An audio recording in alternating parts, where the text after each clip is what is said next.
Now, I can't really see through that one, so I'm going to go shading, and I'm going to look at X-ray so I can see through the actual object dolly in and get that final edge. Shift, select that, and then what I'm going to do there on that one is I'm going to just scale it up a little bit. So I'm just going to scale it out a little bit, and I'm going to do that on all of these edges. So I'm going to go shift, select that,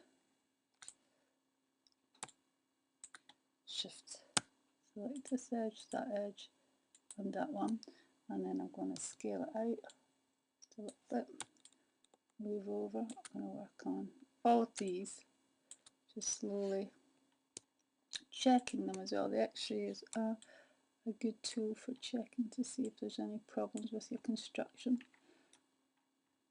Just make sure you can go right into these.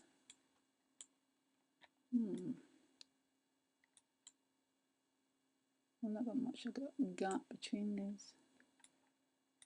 You'll see where the connection is there. It's there. So shift, click on that one, and then I have to shift and click this one, and then you can enlarge these a little bit, just for where the knuckles are going to be. This one, this one, this one. Just go closer into it, and that one.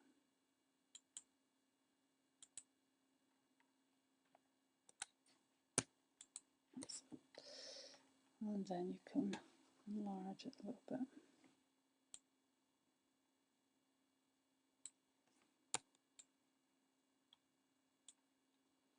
I'm not going to work my way, but that's what I would like you all to do when you're doing this exercise.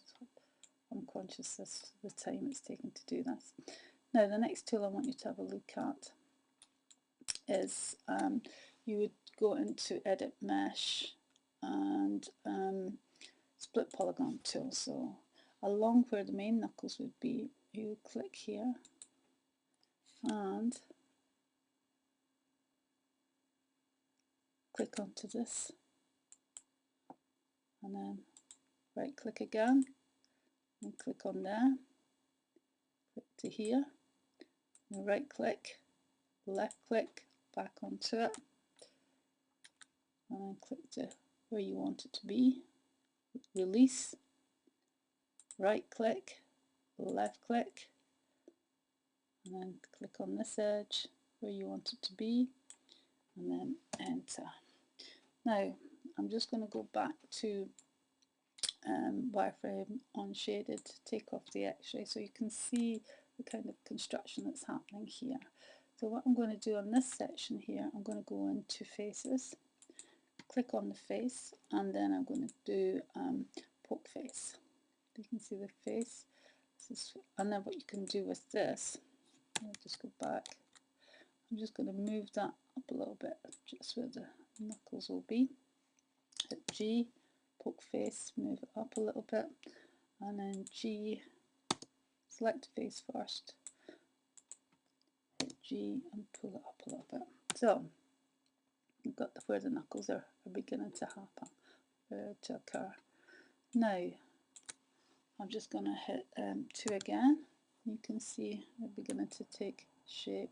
I'm going back into 1, and then what I'm going to do is edit mesh smooth, and I'm going to go into this section. Now if I reset this, you'll see there's division levels that you can have of smoothing options to smooth the polygons down and to subdivisional surfaces. So I'm going to increase that to, if I smooth it here, you'll see, I'm going to go back, edit mesh, smooth, going to smooth now, that's at level 1.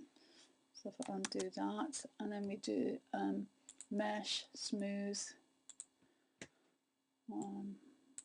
2, level 2, smooth. You'll see you've got more editable UVs and vertex edges and faces that you can further refine. I'm not going to do that in this tutorial, but give you an idea how at different levels you can have different depths of meshes that you can have and control vertices on your subdivisions, more subdivisions of your object.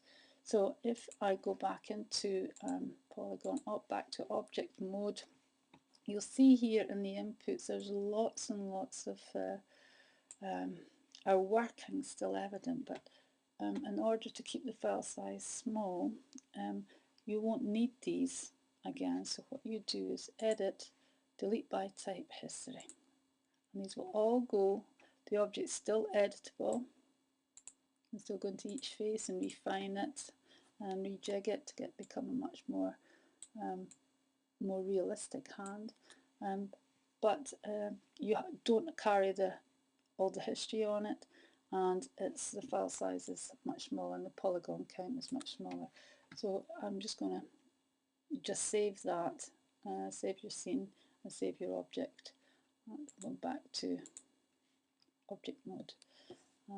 And that's your tutorial for the beginnings of modelling a hand and using subdivisional surfaces, faces, and modelling techniques of extrusion, poke faces, and split polygon tool.